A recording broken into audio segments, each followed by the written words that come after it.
Hello, this is Jeff Bush. I'm the host of Financially Speaking. We're here today with my colleague Shannon LaRosse. Shannon is an advisor with our firm, Wellspring Financial, and she's going to be talking today about women and finance. And she's become somewhat of an expert in this subject over the course of her career. So she's going to talk a little bit about some of the special challenges that women face when in retirement planning in general, and specifically when it comes to investing. So Shannon, welcome to the show. Thank you.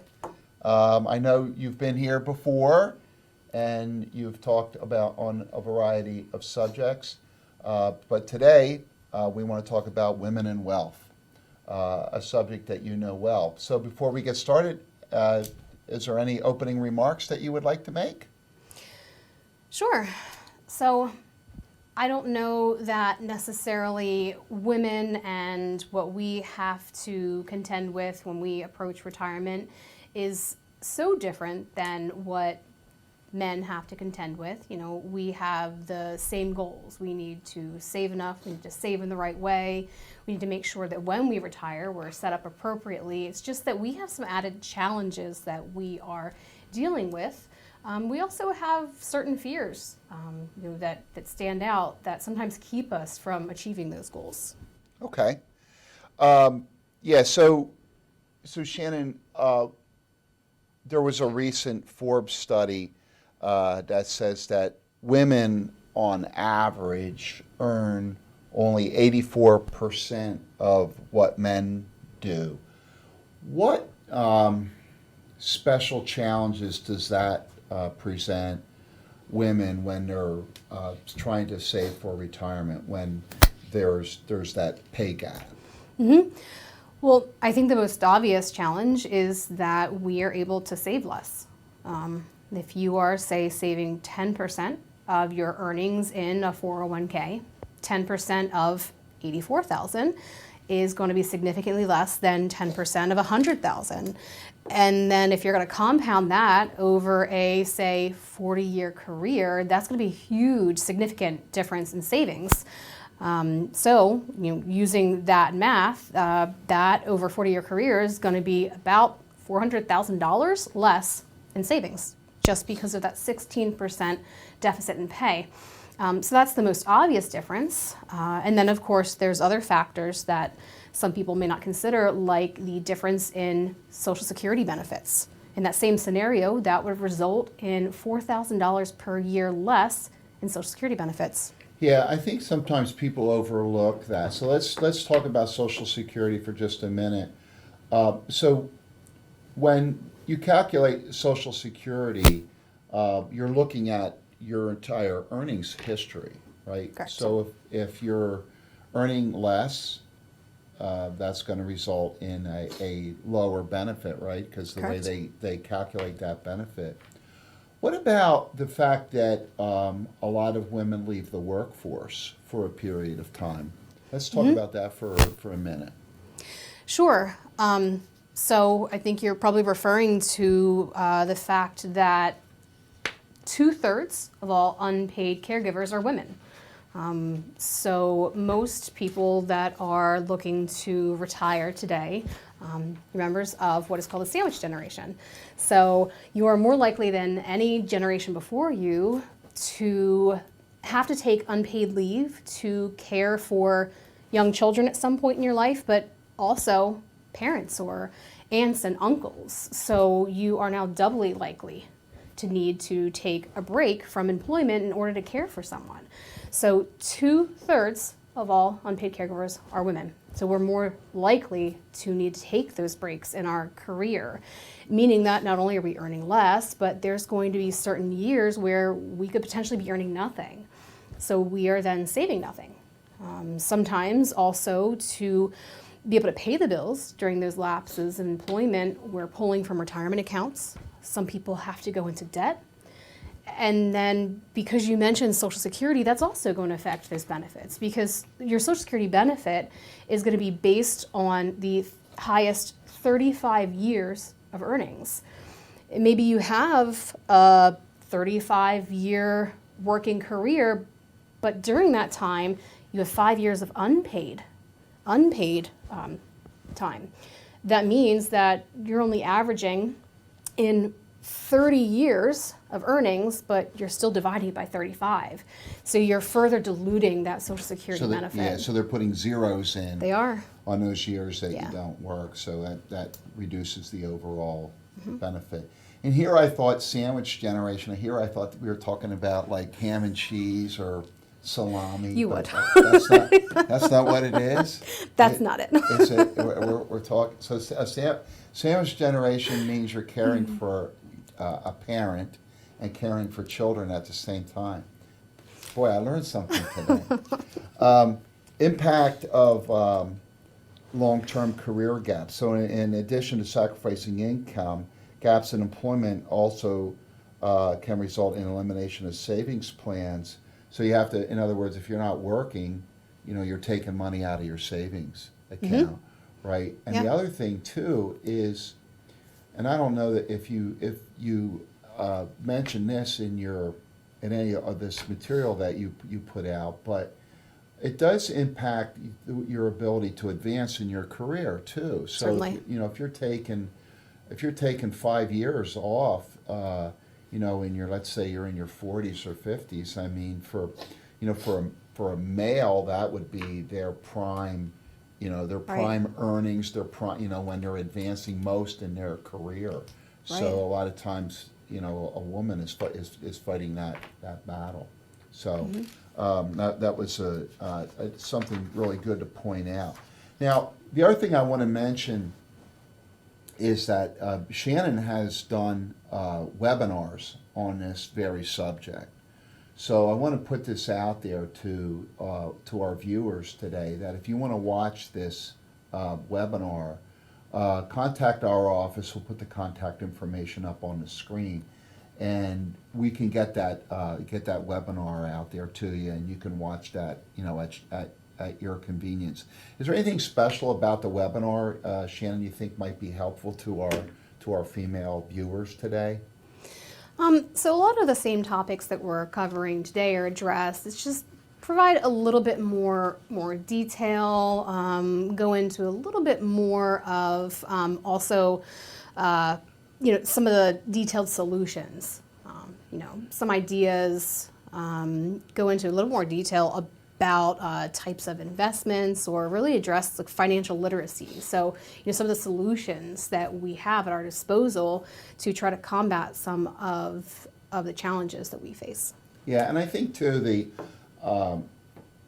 it's important to emphasize here that at our firm, Wellspring Financial, we sit down and we'll offer a free complimentary consultation to anyone who needs it. So if you want to contact our office, if you've got some special needs or some special questions, just contact us, and we can.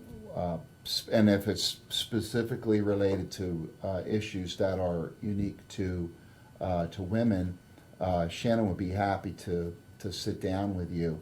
Now we have, and the other nice thing about our firm is we've got several locations. So we're filming at one of our locations right now here in Pottstown.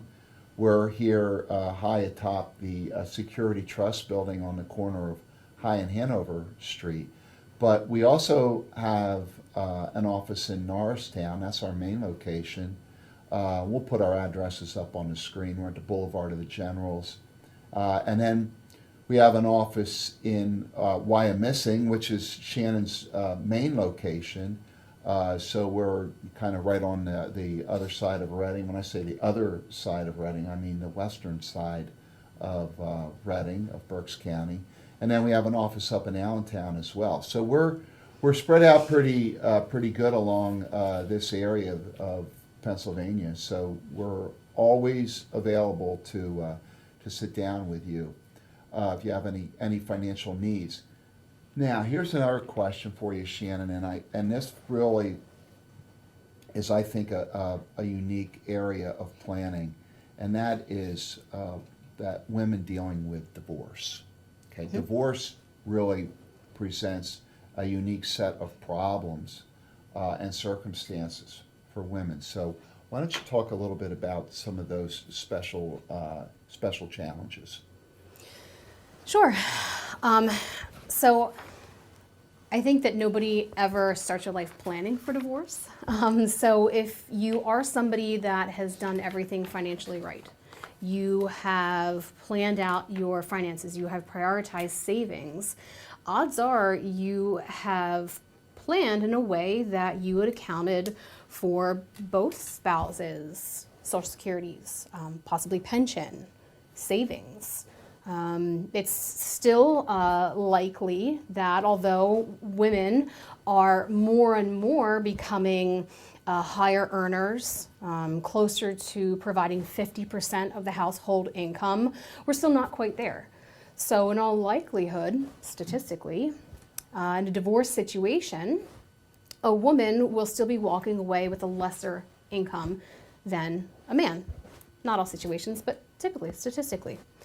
So when splitting finances or considering ongoing income after that, it's hard to account then when the expenses don't necessarily cut in half, and then your income cuts in less than half. So there's a lot of financial difficulties to deal with, and it creates a circumstance where planning is always important. It's important in every single stage of your financial life, but especially so in something as unique as divorce because it's very atypical.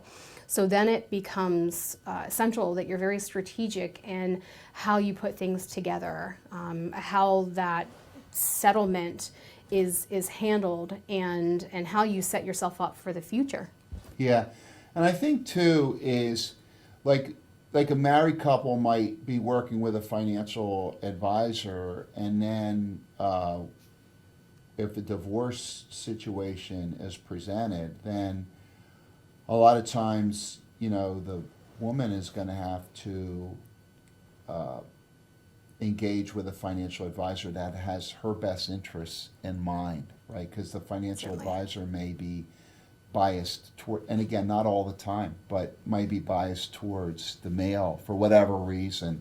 So you really want somebody that's looking out for your own best interests, Right.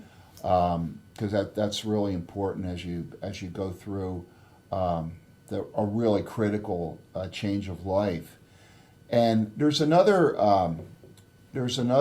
facet of this that I think we should touch on, and that is a QDRO, Quadro. So what is that, Shannon? Quadro? It's the qualified divorce domestic qualified domestic. a qualified domestic relief order. Thank you, Jeff. Yeah. So what? So it's a document that yeah. determines how assets are settled and how. It's really important because what happens so the husband might have a big 401k, right? So let's say the husband has a 401k that's worth maybe several $100,000, and the wife might be entitled to a share of that. Let's just say half of it. So what this Quadro does is it cuts it in half, right? And then it half of that 401k becomes the wife's, and there's no tax implications of that. So, and the 401k provider has to comply with that because it comes from an order of the court. So that's the Quadro. So for you women out there that are in that situation, that's an important term to know, Quadro. So anyway, let's talk about life expectancy. So life expectancy is on the rise, right? So people are living longer. We know that, right?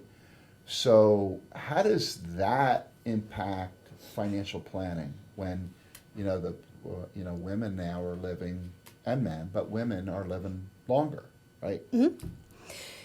Yeah. So 2021 life expectancy figures. If you were in your 60s in 2021, your life expectancy was age 80 if you were a man and 84 if you were a woman. So typically women outlive men by about 4 years. That's still true today, but more recent figures, 2024, now if you were age 60 just last year, now life expectancy has men living to 83 and women to 87. So life expectancy is on the rise. We are living longer and longer every year, which means that our retirement assets need to last quite a bit longer than most people had planned for, and then women 4 years longer than men. So that's one of the biggest fears that people have as they enter retirement, outliving their retirement assets. Of course, now that you see here, women, 4 years may not sound like a lot, but when you consider the income requirement over that time, that's pretty significant. So looking at the average income requirements of a Pennsylvania resident who is age 65 today, accounting for inflation, the average amount that they would need for income once they reach age 83, and then until they reach age 87, it's estimated that they would require over $400,000 as income over that 4 years' time. So that means that the average woman would need to have an additional $400,000 as income during that time. Yeah, I think just a couple of comments to that. I think in this world that we're living in, there's a lot of product out there that can meet the demands of longer, longevity. Like we have a lot of lifetime income or guaranteed income products that we put into our plans, and I think that that's a really critical part of the income planning model, is that we have these income products that you can't outlive. So as people are living longer, you have income that's generated that you can't outlive. The other observation that I want to make is that women outlive men, as you pointed out, statistically 4 to 5 years. A lot of times with the planning that we do with married couples, often the male takes a much stronger role in the decisions that are being made, the meetings, the planning, the way we're developing the plan. And oftentimes the women are coming in later, or oftentimes after their husband has already been deceased. So I always encourage both parties to become involved and engaged right from the outset. What's your experience with that, Shannon? Very much so. So I think it's very generational. So a lot of the clients that we have that maybe had entered retirement 10, 15 years ago, I think that is pretty typical, where the husband was a lot more involved in the finances and the wife didn't attend many meetings. Unfortunately, we do have several widows as clients. And sometimes they will come in, and one of the first times they've met with us is to come in and settle a death claim because their husband has passed.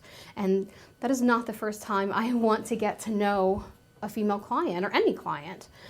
So we very much encourage, at a minimum, for both clients, whether it's the man or the woman that takes a backseat in the financial life of the couple, we want both of them to at least sit in and get comfortable with the experience. Don't have to be financially minded, but at least get to know us. And we are very much about education and just having a conversation, not using crazy financial terms, but just talking in concepts. What is it that you want out of retirement?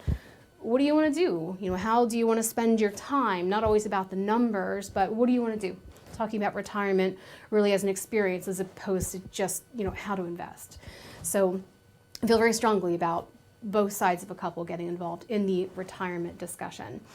And then when we do develop new relationships with clients, from the start, trying to get that relationship off the ground and having both sides of the couple. And as there is a generational shift now, I think more and more with the younger generation, we are seeing the alternate become true. I think more and more women are actually controlling the finances or managing the financial lives of their family. So now I think it may be a case of making sure that the husband is the one that's being involved. I just think it's important that both in the couple are involved in the conversation. Yeah, it is important because, and of course, over the course of my career, because I've been doing this for so long, a lot of times the first time you meet with the woman is when we're settling the death claim for her husband,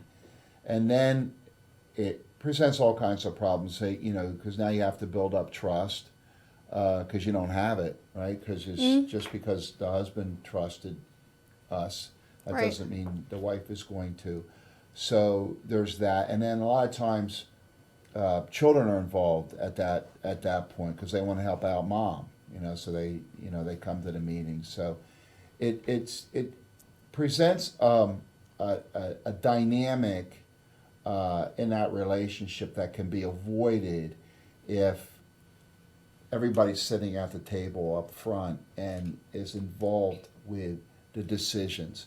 Because with financial planning, there's a lot of decisions that need to be made. There's a lot of, we, in our fiduciary role, we have a lot of products that we have to understand and present to our clients. So it's, it's that education process. So they have to understand that and go, it's not like we just, just say, here's our recommendation, you're going to do this. It is a very interactive process. So it's important for everybody to get involved with that. So Shannon, let's talk about some other interesting statistics here. Women are 1.3 times more likely to incur costs associated with long-term care and spend an average of 18 months longer in care. So long-term care adds another dimension to the planning. It does, an incredibly costly dimension, and I think that's directly tied to our longevity, how long we live. And all it takes is walking into any sort of retirement community or assisted living facility, and you can look around and see the staggering number of women present as opposed to men. And the cost of long-term care is growing at a rate that far exceeds inflation. It is incredibly costly. Most people can't afford to live in any sort of long-term care facility, or if they choose, which a lot of people would prefer, in-home long-term care. It's just not something that most people can afford unless they have made decisions ahead of time. There are various ways to plan for long-term care in addition to what people think is typical, just the pay-as-you-go system. It's just not quite the case. There's ways you can plan for it. But one of the caveats is you have to consider it ahead of time. So this is one of the challenges that everyone, but mostly women, should consider as part of their overall plan for how to successfully retire. Yeah. And again, there's a lot of products out there now that address long-term care, and some of these companies that we have relationships with have become pretty creative in how they provide long-term care benefits. So it's definitely something that all of our clients have to look at, but as you pointed out, women, especially because they have some unique needs in that they live longer. Yeah. Not only statistically do women live longer, but this is going to sound a little morbid, but even in the way that we die, men tend to die differently, faster, quicker, that whereas women have more of a tendency to have longer illnesses and hang on for a prolonged period of time, where long-term care is required. So, and all you really have to do is just look at the landscape of all these facilities that are going up. You know, it's like as the baby boomer generation is aging, they can't build these facilities fast enough. There's So waiting lists. Yeah. Yeah, most of them have waiting it's, lists. it is. It's really an issue. Okay, so along these lines of financial literacy, Shannon, let's talk about these two distinct phases of your life. We have the accumulation phase and we've got the distribution phase. So let's talk about like what that looks like and how that impacts one's financial plan. Sure. So, one of the first stages of getting into the solution to overcoming some of these challenges is really understanding what your needs are. And the first step is knowing where you are. So, most people are experiencing the accumulation phase. And when you think about finances and investing, you think about growth because that's why we invest. If we didn't care about growth, we would simply pocket everything, we'd put it in a safe, we'd put it under the mattress, whatever analogy you want to use. And we think of investing for purely growth. Well, that's the accumulation mindset. When you've got time, you can simply grow it. You don't actually have a purpose for it yet. That's what your needs are. But when you start to consider retirement, now your needs shift. Now they expand. And you are now approaching what we consider the second phase or stage of your financial life, and that is the distribution phase. And we would like the analogy of a mountain climb, and you've got the accumulation and you've got the downward, which is the distribution. And now your goals are multifaceted. You have a lot of challenges. Your goals are getting the most out of your Social Security benefits, how to structure those benefits, especially if you're a married couple, how to play those benefits off of one another. If you are one of the lucky few to have a pension, how do you collect that pension? How do you structure it? When do you take it? Do you take a lump sum? Do you take a monthly amount? Do you take a 100% survivor benefit? You know, all of these are personal decisions based on your situation. How do you deal with inflation in the future? When you're in accumulation, your paycheck tended to inflate over the years. Well, in distribution, you have to figure out a way to solve that. What about income creation? You've got this pot of money that you've saved, but how do you create an income out of it in an efficient way? How do you create an income that you have a level of confidence that you're not going to outlive, regardless of what your personal life expectancy is? And then also, what about taxation? In your accumulation years, you pretty much paid tax based on what Uncle Sam told you you had to, based on what your W-2 earnings were.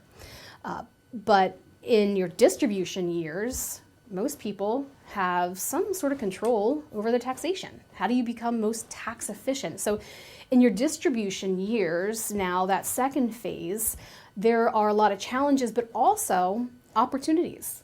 A lot of solutions that are very creative and are very personalized for you. So the second step in solution is to design a plan for you. And you've heard that word plan several times today throughout the show, and that's something we believe very strongly in is a plan. It's kind of a method to figuring out how to put everything together, how to create that solution for you. Yeah.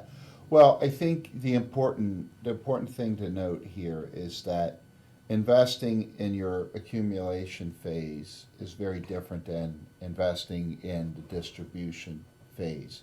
You just have to look at your portfolio differently because your investment world has changed, right? Your risk has changed. You're not necessarily that your risk has changed, but the way risk affects your portfolio has changed. So this is a very important fundamental of investing and planning that people often miss, because sometimes we'll talk to people in retirement and they're investing like they're still 40 years old. And you can't do that. You have to, because the world is different. And the investment world that we're in is different, right? So we always like to say this is not your father's stock market. The markets are tricky. They're very volatile. So we want to be able to work that We want to be able to work that to our advantage. So Shannon, you have another slide here called finding the right balance in your portfolio, and this is the unique balancing act between growth and safety and liquidity. So why don't we talk a little bit about that? Sure. So I talked about finding the solutions, and the first step is knowing what your needs are, knowing what stage you're in, figuring out what type of plan, what your purposes are, what needs to be fulfilled. And the second phase is to know your options. What options do you have? So in accumulation, that upward mountain climb, most people invest heavily in a 401k, which means that you're pretty heavily invested in mutual funds. That's what most people think of as investments. A target fund or some sort of, mutual fund mix. But in distribution, it's important to know that that's not your only option. Structuring your portfolio or a comprehensive portfolio means understanding what options you have, what each of them mean, what they're going to provide to you, and then finding the perfect balance for you. So when we start to talk about investment options with people, I like to show them a Venn diagram which shows the three purposes for investing. You want growth, like I said, otherwise you just put everything in a safe. You want liquidity because you want to be able to use the money now. You're not just growing it, you need to create income from it. You need to use it for something. And then also safety.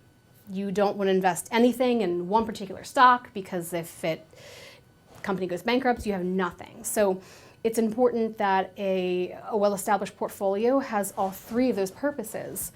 But the idea is that no one investment is going to provide you with all three of those things. The idea is for you to invest in a way that you have the appropriate mix of all of those. There's also no one perfect portfolio for everyone. It is a very personal decision, and it's going to be dictated by the plan that you have set up. What your plan requires this type of portfolio to be designed like. And then, of course, this is kind of a simplified example here, because as you mentioned, Jeff, it's not all about just these types of investments, but using other tools like those lifetime income tools that are going to help to provide lifetime guaranteed income in addition to just this type of balanced portfolio as well. Yeah, I think the important thing also to stress here, Shannon, is that here at Wellspring, we don't just have like a cookie cutter approach to the planning. So all these, that Venn diagram that you have up here it's really a good illustration. But we design these plans with the client's needs in mind. We look at what their risk needs are, the risk tolerance, what their income requirements are, whether there's a legacy emphasis that we want to place in this portfolio, whether we've got Roth IRA money involved. There's a whole bunch of things that factor into what goes into a financial plan, and I think it's important to note here that we don't just use like a one size fits all. So, and that's where our role as a fiduciary comes in. So that means that we're acting in the best interest of our clients. That comes above everything here. And, that's why we use all these tools, all these products that are available so that we can design these plans with the client in mind. So, with all that being said, we want to put a wrap on this show. Shannon, thank you so much for joining us today and lending your expertise to the subject at hand today, which was women in investing. So we have our contact information we're going to put up on the screen. So if you want more information about today's show, if you want to view Shannon's webinar that she did, we can get that out to you. Otherwise, we're going to sign off here. This is Financially Speaking. I'm your host, Jeff Bush.